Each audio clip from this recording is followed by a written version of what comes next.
Ethan is 28, smart, kind, and completely unable to stop falling for people who will break his heart. This is not a coincidence. This is a law. Her name was Maya. She was electric, unpredictable. She'd text him at 2 a.m. and disappear for days. And every time she came back, Ethan felt a rush he couldn't explain. He called it chemistry. Science has a different name for it. Every time Maya pulled away, Ethan's brain released dopamine, not when she arrived, but when she might come back. His brain had turned her into a slot machine, and Ethan couldn't stop pulling the lever. This is phase 1, the dopamine trap, and almost nobody escapes it without understanding what's underneath. But here's what Ethan couldn't figure out. This wasn't the first Maya. Before her, there was Sarah. And before Sarah, there was Layla.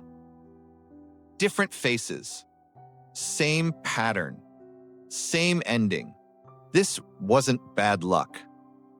This was a blueprint. And that blueprint was written before Ethan ever went on his first date. When Ethan was 5 years old, love felt like waiting for a parent who was sometimes warm and sometimes completely unreachable. His nervous system learned. Love is uncertain. Love is something you chase. Love is something you earn. And that lesson never left him. Psychologists call this anxious attachment. When love is unpredictable in childhood, the brain wires itself for hypervigilance. It learns to read every microsignal. Is she pulling away? Does he still care? The brain becomes an expert at chasing, because chasing was the only way to survive. So by the time Ethan was an adult, he didn't just have a preference. He had a compass, one that pointed every single time toward uncertainty, toward people who felt familiar, not safe, familiar.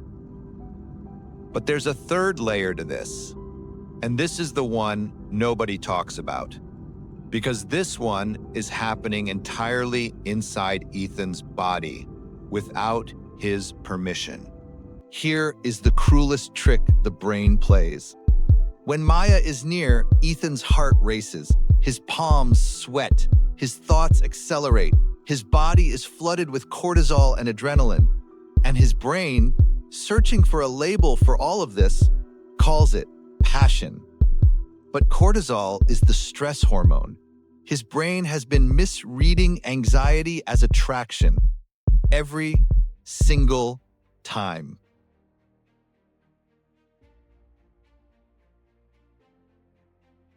Freud called it repetition compulsion, the unconscious drive to recreate familiar pain, not to suffer, but to finally win. Ethan keeps choosing the same type of person because somewhere deep down, his brain believes, this time, I'll get it right. This time, they'll stay. But the game was never winnable. Until now. Here is what science has proven. The moment you name the pattern, it begins to lose its power. Attachment theory isn't a life sentence. Neuroplasticity means the brain can be rewired at any age. Ethan's anxious attachment wasn't a flaw. It was a survival strategy built for a 5-year-old. He is not 5 anymore. And for the first time, he knows the name of the force that was running him. Ethan didn't find a new person. He became one. He stopped choosing people who felt like home and started learning what a real home actually feels like. Calm, consistent, present. Not a challenge, not a chase, a choice.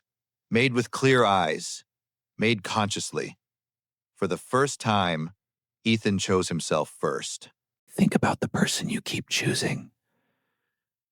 Ask yourself honestly, do they feel right? Or do they just feel familiar? You already know the answer.